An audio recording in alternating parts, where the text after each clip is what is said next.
It comes out in a newspaper article. It's a local area newspaper for Victoria.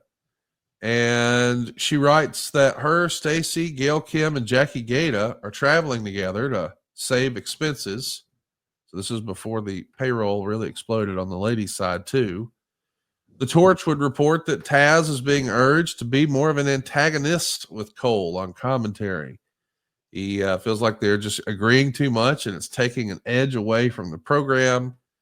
And Vince, I guess, feels the same way about you and Jerry Lawler, which is why he put Coach into the mix the last few weeks.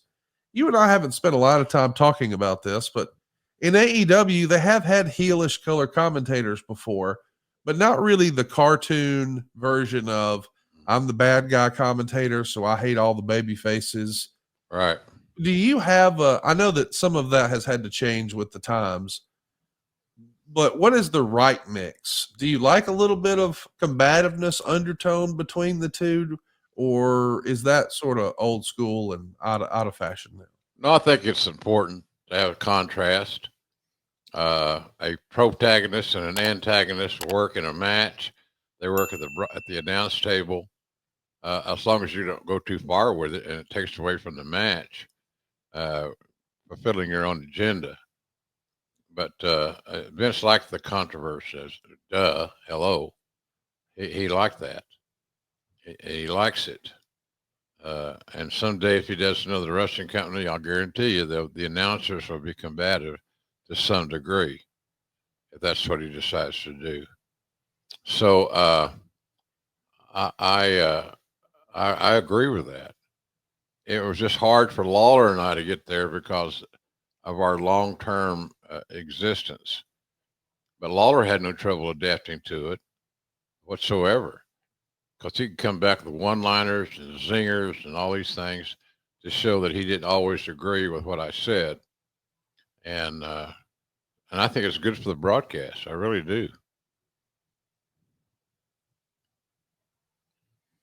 Nigel McGuinness does a good job of that in a subtle way in AEW. Real good job. And I really like working with Nigel. I had a really enjoyable collision a couple of weeks back with Tony, Shivani, Nigel McGuinness, and myself. And I'd love to do more of that. That collision was good for me. The show felt good. It got great feedback from the audience. So all that was so fun. That was fun. But I do agree that there's got to be some kind of contrast. Everybody can't agree with everybody, but you don't have to make it personal. Keep it on the game. Keep it on the wrestling. Well, we're going to talk a little bit about what's going on in the rest of the world. Every major Japanese promotion, including K1, Pride, All Japan, New Japan, and Noah, within the past 2 months has made some sort of a bid to get WWE talent for major shows in 2004. The company philosophy right now is to do one Raw and one SmackDown tour in Japan per year, and the feeling is that anything more would dilute the product. There's no interest in sending talent to work for Japanese promotions. Most have approached with the idea of paying big money to bring in top stars to lose to their native stars, which WWE isn't interested in. Noah's trying to get Lesnar and Angle for the Tokyo Dome show in August, but there's no interest. Pride wants the WWE rep at its Grand Prix tournament this year, and Angle or Lesnar would be the preferable choice. While nobody has given me any figures, my guess would be Pride is willing to pay huge money because they know that it would take that to get stars of that level to participate in shoot matches. But there's just no way that's going to happen. Do you remember any of these offers coming in from Japan? And was it just an automatic no from Vince? Yeah, I remember them, and it was an automatic no. To send our guys over to lose was not in the cards. If it made sense booking wise, them losing was not an issue, but them losing simply to get their Japanese talent over was another matter to discuss. So it was just old school thinking, and our thoughts were, well, if you're gonna bring our top guys over, there's no reason that you can't be a smart booker and work out something that extends the storyline and not just a one-off defeat. So yeah, I remember it being discussed, but we just weren't that interested in that scenario. It just was old school to a fault, shall we say. Let's talk a little bit about Paul Heyman. It's written in the Observer that he's going to be back being a bigger part of creative again, even though he just recently said he's been sent home. This is one of those back and forths. Well, he needed to be in creative, Conrad. You know, Paul Heyman's a brilliant guy. He can be a pain in the ass. There's no doubt about that. And I say that lovingly. You know, I'm the guy that picked him out of the herd in WCW and put him with myself to broadcast. And we had that angst, that anxiety facet to our presentation. But he just, he's too valuable not to use. You just have to tolerate his dalliances, his idiosyncrasies. He can be hard to get along with. I told Paul on the car trip one day, I said, "God damn, you're easy to hate."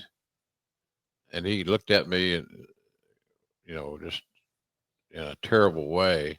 I said, "That was a compliment, by the way. You're a heel." Not unlike people saying, "I used to hate Triple H." Well, I've never hated Triple H. Why would I hate a guy that helped sign? It just makes no sense. So, but Triple H was a villain all those years, and I wanted to make sure that I did all I could from my role as a broadcaster to position him as such, as a villain, as a hated individual, as a hated personality. His persona could not be embraced, and that's all that was. But Heyman is could be very challenging. But when I was the guy that picked him out of the pile, as I said, and everybody else didn't want to work with him, I did want to work with him because I knew there was some magic there. So you want Paul Heyman on your side and on your team as best you can. It's just good for business. And Paul Heyman is good for business. Let's talk more about some of these Vince McMahon meetings he's having before the tapings. One of the things he's going to be pushing for a couple of weeks here is we've got to start paying more attention to the referees. The wrestlers have to respect the position of the referees. The argument is if we need consistency in all the matches, so when the heels cheat, it's effective. But if we're sort of willy-nilly with the rules, we're making it really hard for the heels to establish that they're heels. So in an effort to try to follow what Vince is saying, one of the referees actually finishes the match on a DQ because he was trying to do what Vince said to do, but that was not the planned finish, and people are upset about that. How much of this do you remember being an issue? Because this does feel like a JR type thing. Hey, we've got to respect the referees. I could see where this would be a hard line for you too. But after being so sort of willy-nilly with this for a few years, it was probably an adjustment, right? Yeah, guys got lazy. They abused the referees. They didn't respect them. It went on, but it was the shits. Referees are just pawns. And instead of using them to your advantage, the talents use them to take shortcuts. And that's never good. Shortcuts are just not good at all.